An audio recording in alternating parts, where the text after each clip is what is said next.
오늘 말씀의 제목은 우리의 신앙생활은 어떤가요? 라는 말씀의 제목으로 같이 말씀 나누겠습니다. 우리의 신앙생활은 어떤가요? 라는 말씀의 제목이에요.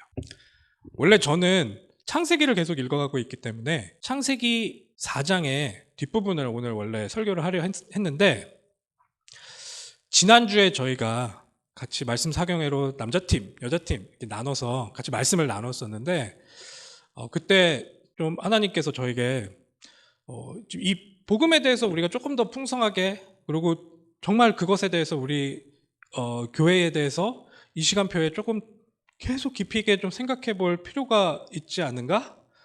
이런 감동을 주셨고 좀 그런 생각을 계속 하게 하셨어요. 그러면서 오늘 이 시간에는 창세기를 잠깐 멈추고 이 성경 전체의 이야기를 우선은 좀 한번 같이 나눠봐야 되겠다. 그래서 오늘 준비를 하게 됐습니다. 제목은 우리의 신앙생활은 어떤가요?예요. 여러분들 다 신앙생활을 하고 있다라고 생각을 하시는데 신앙생활 하면은 여러분 당신 신앙생활 잘하고 있어요? 라고 물어본다면 어떤 것들이 연상돼서 그것을 어떻게 대답할까 이렇게 생각이 드시나요?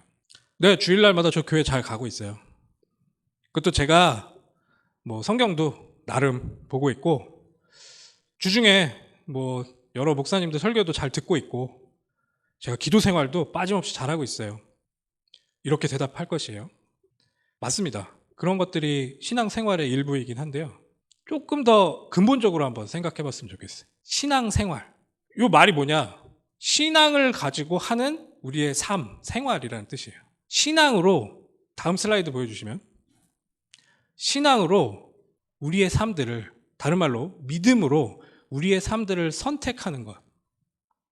근본적으로는 신앙. 내가 뭔가를 믿고 거기에 따라서 내 삶들을 하나하나 선택하고 삶을 영위하는 것. 그것을 신앙의 생활 이렇게 얘기하는 거예요. 우리 생활은 이미 다 하고 있으니까 그 생활을 이미 하고 있었던 그 생활을 무엇으로 한다고요? 신앙으로 한다. 그걸 신앙의 생활이다. 신앙의 생활, 내가 믿음으로 선택하는 삶, 그럼 내가 뭘 믿고 있고 어떤 선택들을 하는 것이 신앙의 생활인가? 오늘 좀 이것에 대해서 생각해 보자는 거예요.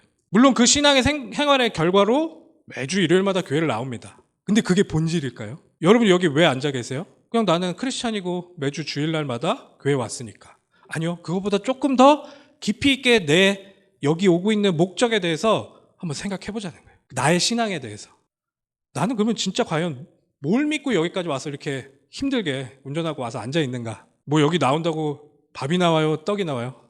심지어 헌금 해가면서 이 자리에 왜 앉아 있는가? 깊이 생각해 보면 엄청 은혜되는 일이에요. 그거를 한번 다시 생각해 보자는 거예요. 우리가 이곳에 와서 있는 이 축복, 그 신앙을 가졌다라는 것에 대해서 여러분들 알고 계시지만 다시 한번 묵상하고 아까 우리 말했던 것처럼 그것을 잘근 정말로 이렇게 씹어서 소화를 하면 달고 오묘한 것이 그 안에서 나온다. 그래서 오늘 요 질문들을 생각해 보면서 우리가 무엇을 믿고 그것에 따른 생활을 어떻게 해야 되는지 전체적인 그림을 한번 생각해 보겠습니다. 우리 여기 계신 분들 중에 한국에 있는 회사인데 한국에서 제일 돈이 많고 제일 장사를 잘하는 회사 이름을 혹시 아시나요? 삼성 알아요? 삼성 알죠? 애플 핸드폰을 쓰지만 삼성은 알고 있죠. 우리 부모님들은 삼성을 다 좋아하시는데 삼성의 2대 회장이 이건희라는 사람이 있었어요. 저는 이 이야기를 들을 때마다 되게 생각을 많이 하게 되는데 이건희라는 사람이 이병철의 아들인데 이건희라는 사람이 딱 삼성을 맡으면서부터 삼성이 세계 1위가 돼버렸어요. 대한민국에서. 장사를 너무 잘했거든. 이건희에게 자녀가 넷 있었습니다. 아들이 하나 있고 딸이 3명 있었어요. 아들이 하나 있고 딸이 3명 있었는데 근데 지금 우리가 알고 있는 자녀는 3명밖에 없어요. 왜 그러냐? 이건희가 가장 사랑하고 가장 함께 지내고 또 제일 성격이 좋아서 우리 때는 이제 싸이월드 미니홈피 같은 거 하잖아요. 그런 걸 통해서 막 세상이랑도 소통하고 그랬었던 막내 딸이 하나 있었어요. 이분이 너무 아름답게 생겼어요. 그리고 얼마나 성격이 좋으면 가족의 사랑을 독차지했어요. 공부도 잘했어. 그래서 한국에서 이화여대를 나오고 뉴욕에서 제일 명문이라는 뉴욕대학교로 유학까지 갔어요. 근데 저 어느 순간 그분의 소식이 뉴스에 딱 뜨는 걸 봤어요. 이건희의 막내딸이 교통사고로 갑자기 죽었다라는 이야기를 들은 거예요. 20살 중반에. 처음에 교통사고로 떴거든요. 근데 나중에 돼서 이제 이 이야기에 대해서 뭐 다른 신문들이 교통사고 아니야. 이건희의 셋째 마지막 딸이 자살을 했다. 이렇게 다시 정정하는 보도들이 나왔어요. 이건희에게 막내딸, 가장 사랑하는 딸이 있었는데 그 딸이 자살했어요. 이해가 안 돼요. 대한민국에서 너희 아버지 누구니? 이건희인데요. 끝이에요. 뭐가 더 필요해? 대한민국에서만 그래요? 아니요. 전 세계 어딜 가도 너희 아버지 누구시니? 이건희인데요. 실제로 20대 여자 중에 그분이 주식이나 뭐 이런 것들을 다 합치면 돈이 제일 많았어요. 그런데 안타깝게 자살을 했대요. 되게 충격됐어요. 저는 생각을 정말 많이 하게 됐어요. 여러 가지 이유들을 얘기하는데 정확한 이유는 저희는 알 수 없어요. 뭐 한간에서는 이건희가 자기가 사랑하는 사람과 결혼을 못하게 하고, 뭐 아버지가 갑자기 경찰에 이제 뭐 조사를 받으러 가고, 뭐 그런 것들을 못 이겨서 스스로 자살을 했다. 그런 이야기를 저는 전에 들은 것밖에 없는 거죠. 근데 충격인 거죠. 대한민국에서 돈이 제일 많은 아버지를 둔 20대 전두 유망한 그 여자 청년이 스스로 목숨을 끊었다. 생각을 많이 하게 됐어요. 이건희가 살아생전에 되게 그 가족들이 다들 행복하게 잘 있었으면 좋겠다. 그렇게 많이 염원하고 많이 도와주고 싶어 했다고 그래요. 근데 이제 그 위에 언니들 중에서도 한 명도 이혼을 하셨고, 첫째인 지금 이재용 알아요? 이건희의 첫째 아들, 지금 삼성을 거의 지배하고 있는 이재용 부회장이 거기도 이혼을 했어요. 좀 약간 새 나가는 이야기지만 그 이재용의 원래 부인이 같이 아기까지 낳았었던 부인이 임세령이라는 사람이었는데 지금 이정재랑 사귀고 있는 네. 그 임세령이라는 사람도 거기에서 왜 이혼까지 하면서 빠져나와서 그렇게 자기가 또 다른 행복을 추구하기 위해 그렇게 갔을까? 그 딸들도 그렇게 왜 이혼을 해야만 했을까? 그러니까 이 한 가정사를 제가 막 들춰내면서 이거 보세요. 이렇게 불행한 부분들이 이렇게 있지 않아요? 여러분들? 그걸 얘기하고 싶은 게 아니에요.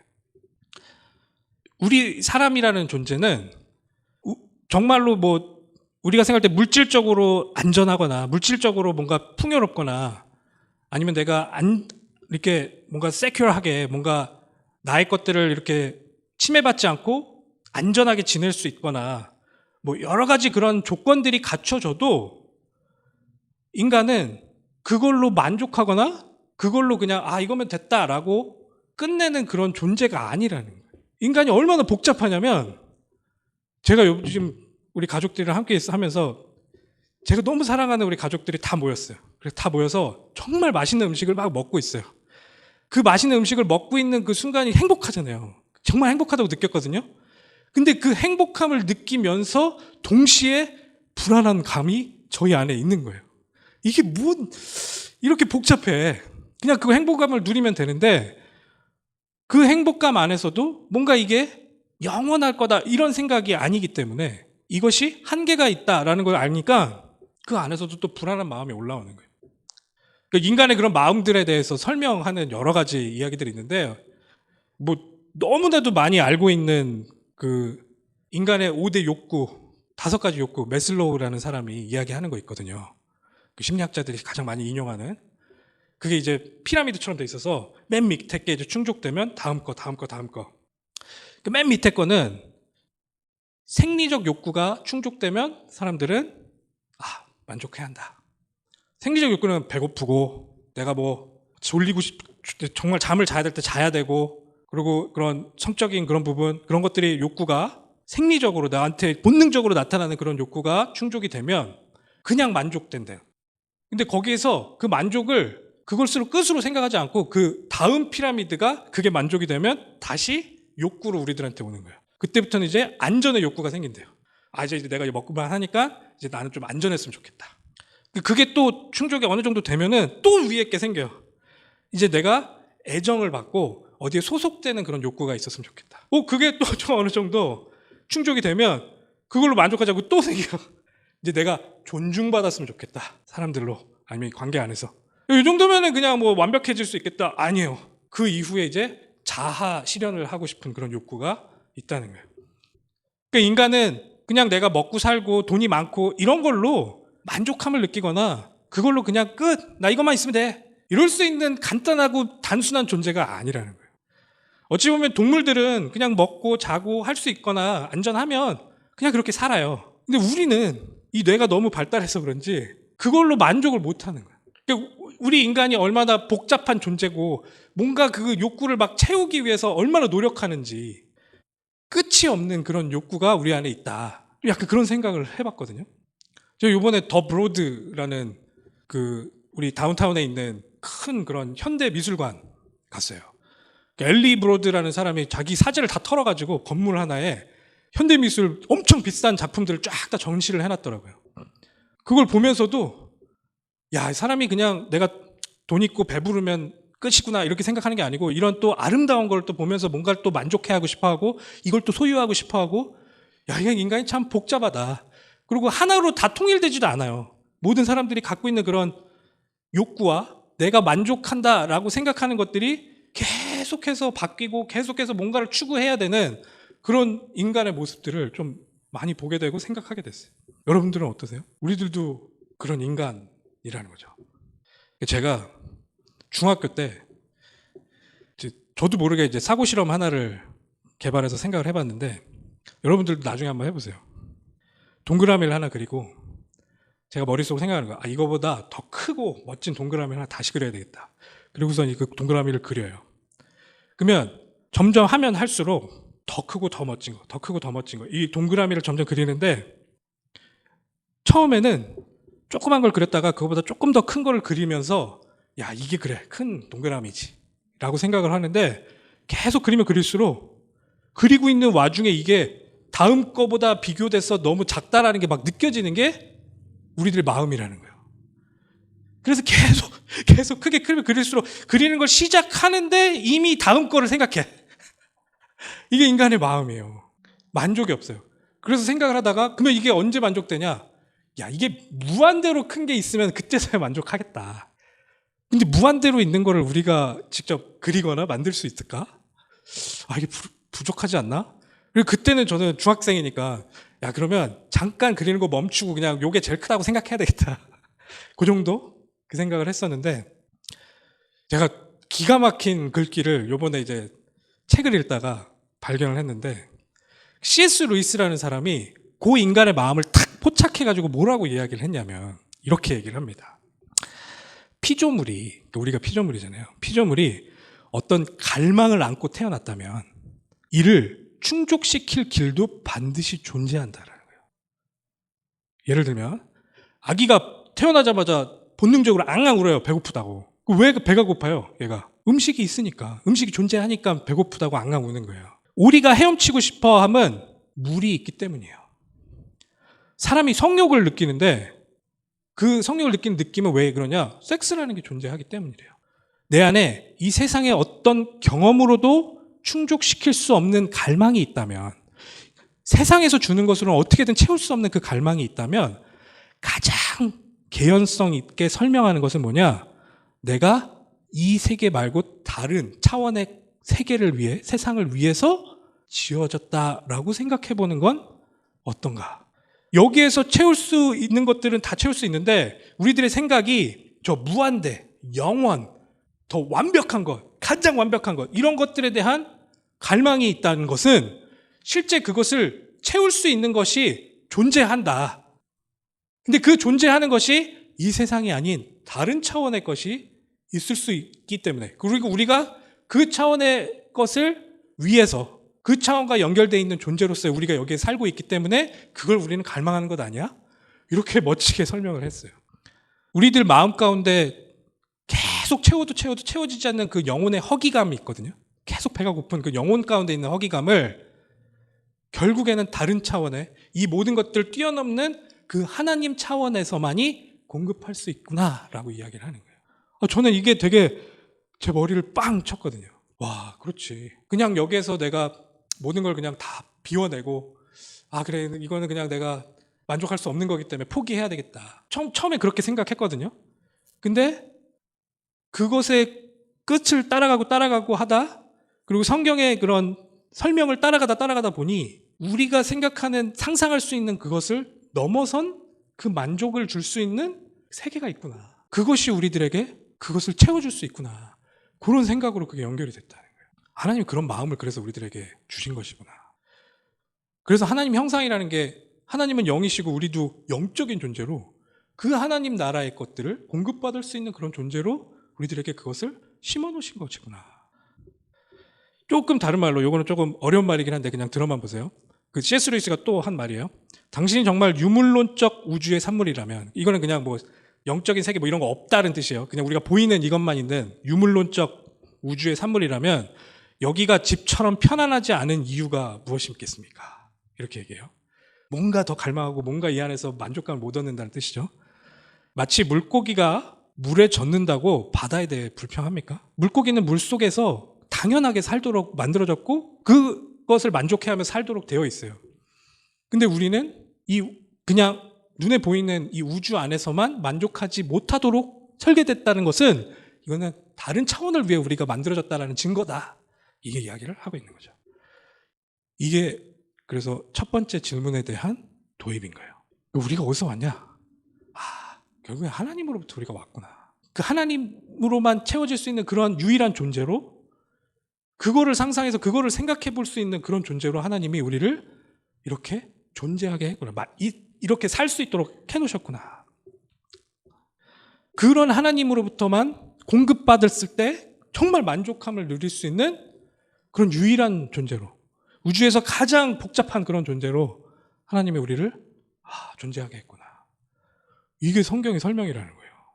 이걸 이렇게 좀 과감하게 설명하는 책이 지구상에 존재하지 않아요. 근데 그 설명을 우리는 성경을 통해서 들었단 말이죠. 여러분들에게 그게 개연성으로, 그게 연결되는 그런 생각으로, 내가 이런 거를 느끼고 있는 걸 보니, 정말 하나님이 나에게 이런 만족감을 줬을 때 만족을 누릴 수 있겠구나. 이렇게 생각을 할 수 있도록 하나님이 우리들에게 그런 것들 다 심어 놓으셨고, 또 우주를 보면서 하나님이 정말로 창조주임을 나중에 하나님 앞에 서서 저 그거 몰랐는데요? 라고 말하지 못할 정도로 완벽하게 우리들에게 그것을 얘기해 놓으셨다라는 게 이제 성경의 이야기인 거예요. 그리고 또 하나는 조금 더 다른 그걸 생각을 해보면, 굉장히 뭔가 다 우연 같아 보이는 그런 세계예요. 우연히 뭔가 생성되고 우연히 뭔가 만들어진 것 같은 그런 모든 모습들인데, 하나님은 그걸 필연이라고 생각했다라는 거예요. 하나님은 그게 이유가 있다라고 이야기한다라는 거예요. 그거를 과감하게 이 모든 것의 원인과 이유가 하나님이야, 창조주셔라고 우리들한테 명쾌하게 이야기해주고 있는 그 책이 유일하게 성경밖에 없다라는 거예요. 그 하나님이라는 존재를 통해서 이 모든 게, 우리가 지금 이렇게 존재하고 있는 게 우연 같지? 아니야. 이것은 모든 걸 창조하신 그분이 계획을 갖고 말씀으로 이 모든 것들이 있도록 하신 거야. 지금 있는 과학이나 지금 있는 여러 가지 사상들은 그렇게까지 설명을 못해요. 그냥 현상을 설명할 수는 있어. 근데 그 이유에 대해서는 설명하지 못해요. 그게 하나님이기 때문에 I am who I am. 나는 스스로 있는 자고, 나는 내가 원하는 바를 원하는 존재가 될 수 있는 그 존재야 라고 스스로를 설명하는 그분이어야만 우리들의 존재의 시작과 이유에 대해서 정확하게 설명할 수 있다. 이게 우리가 상상할 수 있는 최고 극단에 있는 하나님의 모습을 그렇게 성경이 그리고 있고, 그 하나님이 우리를 이곳에 존재하게 했다.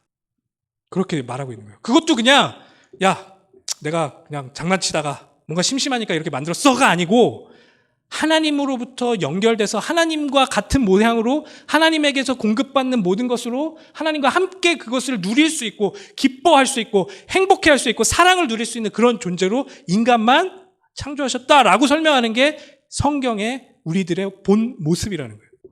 우연이 아니라는 거예요. 필연이라는 거예요.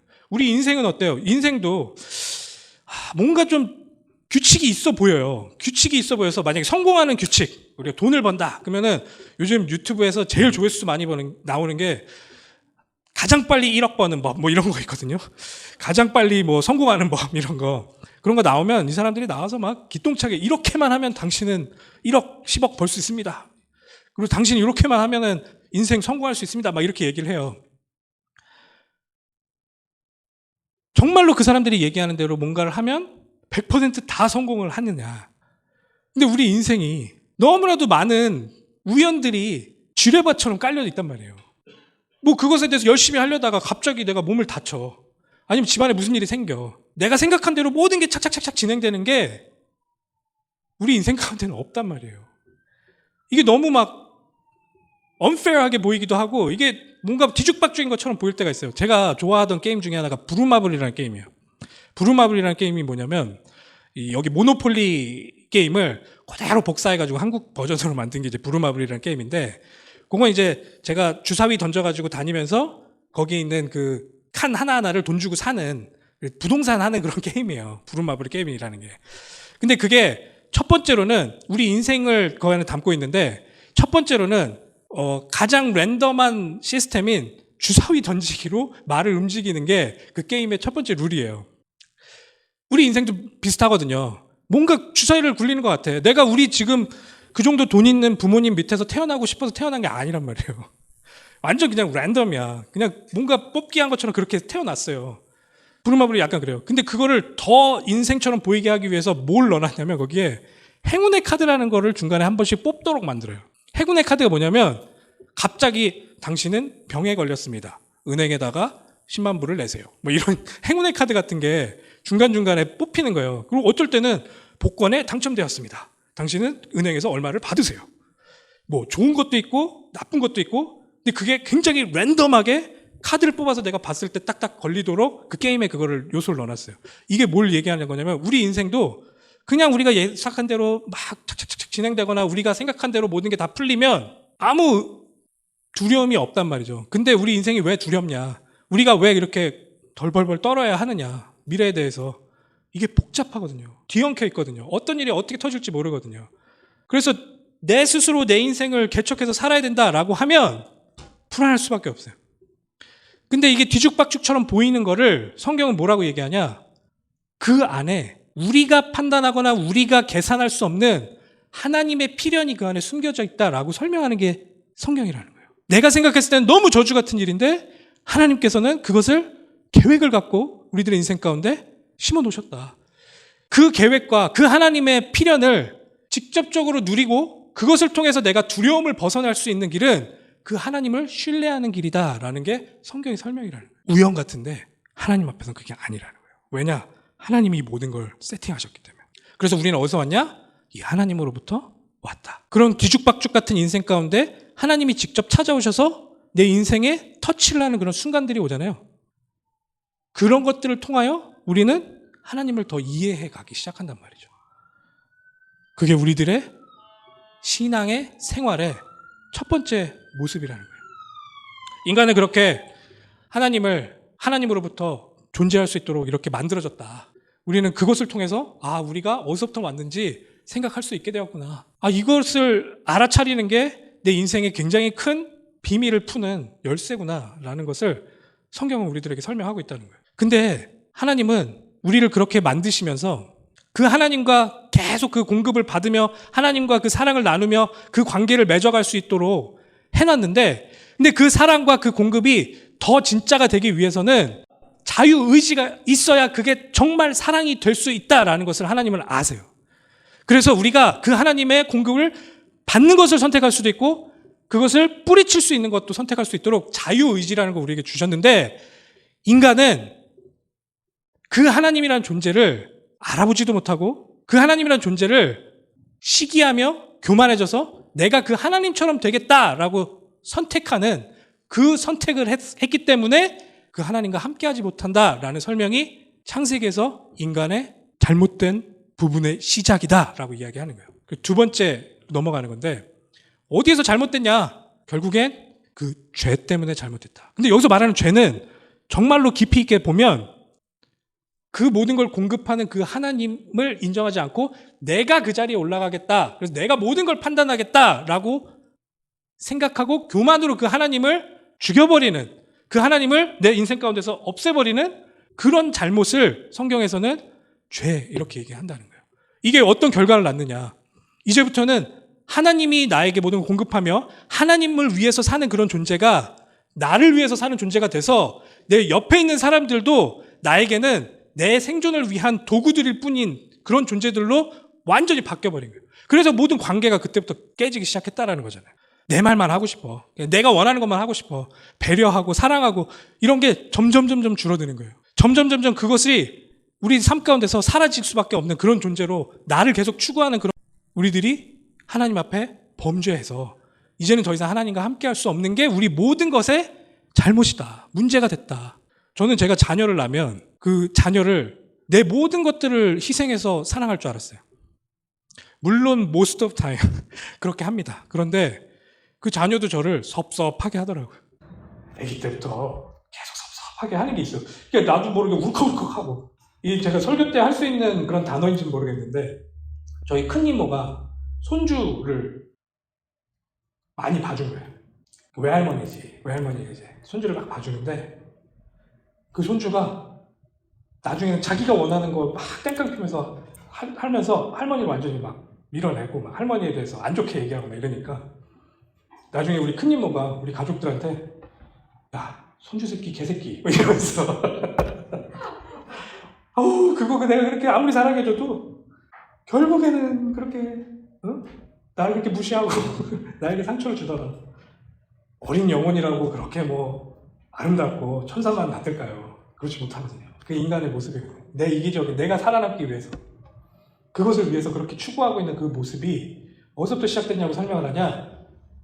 하나님으로부터 모든 공격을 받고 그 하나님을 인정해야 되는 그 모습이 으그러지면서 그 교만이 결국엔 나를 그 하나님 자리에 놓고 나만을 위해서 사는 그런 존재로 바뀌었다. 이렇게 성경은 그걸 진단해서 이야기해 주는 거예요. 저도 그 전에는 이해가 안 됐거든요. 왜 인간이 이렇게 악할 수밖에 없는가? 이 악함이 왜 이렇게 평범한가? 모든 사람들이 그런 악을 그렇게 저지르고 뭐 꼭 살인을 저지르는 게 아니더라도 그거를 제가 마주하는 것 중에 제 스스로가 너무 그러고 있다라는 모습을 발견했을 때 막 소름이 돋더라고요. 와, 내 안에도 이런 모습이 있었네. 제가 여러 번 말씀드리지만 제가 딜리버리를 하니까 운전을 많이 하잖아요. 제 운전하는 모습을 하루 종일 찍어가지고 여러분들한테 보여주면 여러분들 여기 못 앉아있어요. 제가 얼마나 악하게 욕을 하고 그 사람들을 막 저주하고 껴들었다고 바쁠 수 있잖아요. LA에서 바쁠 수 있잖아요. 그 껴들면 그 사람을 막 동물로 만들었다가 제 스스로 살렸다 죽였다 막 가는 거예요. 운전할 때만 그러겠습니까? 저희들 마음이 그래요. 그런 모습들이 어디서부터 시작됐냐고 성경 설명하냐. 하나님과의 관계가 으그러지면 우리들의 모든 모습들이 그 교만함으로 점철돼서 이렇게 되는구나 라고 설명을 한다는 거예요. 그러면 세 번째, 어떻게 그 문제를 해결할 수 있냐. 그 죄 문제를, 그 우리의 이 악한 본성을 어떻게 해결할 수 있냐. 이거는 우리가 죄송합니다 열심히 한다고 해서 해결될 수 있는 문제가 아니라니까요. 이건 그냥 우리를 완전히 다 갈아엎어서 새 사람이 되지 않는 이상, 이 마음을 처음부터 뜯어 고쳐가지고 완전히 다른 사람으로 변화되지 않는 이상, 새 피조물이 되지 않는 이상 불가능한 일이라니까요. 우리 뭐 고상하게 주일날 앉아가지고 하나님 찬양합니다 하고 앉아있지만 그 하나님 원망하는 우리들의 마음이 아직도 존재한다니까요. 그 모습을 우리 스스로는 해결할 수가 없다니까.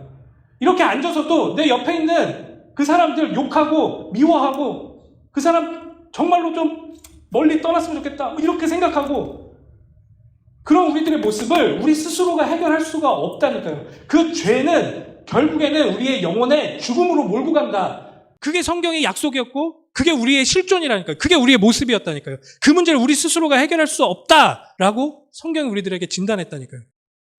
그래서 하나님이 오늘 본문처럼 계속 약속을 준 거예요. 내가 그 문제를 결단코 해결하겠다. 그 문제를 해결해야 하는데 그 해결하는 방법이 다른 방법이 아니고 내 독생자를 니네가 그 죄 때문에 너희들이 갖고 있는 그 죄 때문에 죽어야 되는 그런 상태인데 너희들의 그 죄를 대신해서 이 세상에 갖고 있는 인간들의 그 죄를 대신해서 내 아들을 찢어서 죽여서 너희들의 죄를 대신해 거기에 모든 죄를 다 뒤집어 씌워서 그 내 독생자를 죽임으로 너희들을 거기서 건져내겠다라는 약속을 계속 하시다가 2000년 전에 그 약속을 이루신다. 그 사건이 예수 그리스도가 이 땅에 오셔서 우리를 위해 십자가에 죽었다라는 사건으로 우리들에게 설명되어진다는 거예요. 내가 얼마나 하나님 앞에서, 그리고 내가 얼마나 이 세상 앞에서 가망 없는 죄인인지를 알아야 이 예수 그리스도의 십자가 사건이 이해가 된다니까요. 예수 그리스도의 십자가가 나한테 필요하다라고 절절하게 하나님 앞에 이야기할 수 있게 된다니까요. 내가 얼마나 하나님 앞에서, 세상 앞에서 악한지를 다 내 마음대로 하고 싶어 하는 그런 존재인지를 모르면 십자가가 나한테 필요가 없다니까요. 이게 얼마나 크고 인간 스스로 해결할 수 없는 문제였으면 예수님이 자기 독생자를 찢어 죽여까지만 해야만 그 문제를 해결할 수 있겠냐는 거예요. 그 모습을 보고 나를 깨달아 가도록 그 어마어마한 사형 도구로 자기 독생자를 찢어 죽였다라는 거예요. 그래서 예수님은 대속을 통해서 사태를 해결하신 거예요. 정의로운 하나님이 우리에게 주어진 유죄 판결과 저주 때문에 단순히 우리 죄를 못 본 척 할 수가 없어요. 니네 죄 없다, 괜찮다 이렇게 해줄 수가 없어요. 정의로운 하나님 그렇게 못해요. 그래서 우리들이 그냥 죄송하게 생각하는 그 마음으로도 충분하지가 않아요. 그래서 사람들은 법정의 판사가 죄인이 단지 뉘우친다는 이유로 무죄 방면을 받는 것을 결코 바라지도 않아요. 그게 원래 우리 법칙이에요. 그게 하나님이 이루어놓으신 법칙이에요. 그 법칙이니 하물며 하늘에 계신 재판장이 그냥 죄 없다 이렇게 얘기할 수가 없는 거예요. 그래서 그 죄값을 치를 어린 양을 우리들에게 보내셨다는 얘기예요. 그래서 예수님은 궁극적으로 세상에 어그러진 모든 것을 자기가 십자가에서 죽음으로 그리고 부활함으로 회복시키겠다. 만사를 올바르게 그렇게 만드시겠다. 그렇게 얘기하신 거란 말이죠. 저는 그래서 막 국가 간이 싸우고 또 국가 안에서도 정치가 막 싸우고 그 안에서 올바른 정치가가 나오거나 올바른 사상이 나오면 이 모든 게 정리되겠지라고 믿지 않아요, 저는. 왜냐하면 그 모든 문제는 인간의 그 마음에서부터 시작된 거거든요. 그 마음이 얼마나 악하기 때문에 그런 결과를 낼 수밖에 없는지를 성경을 통해서 저는 조금 이해했거든요.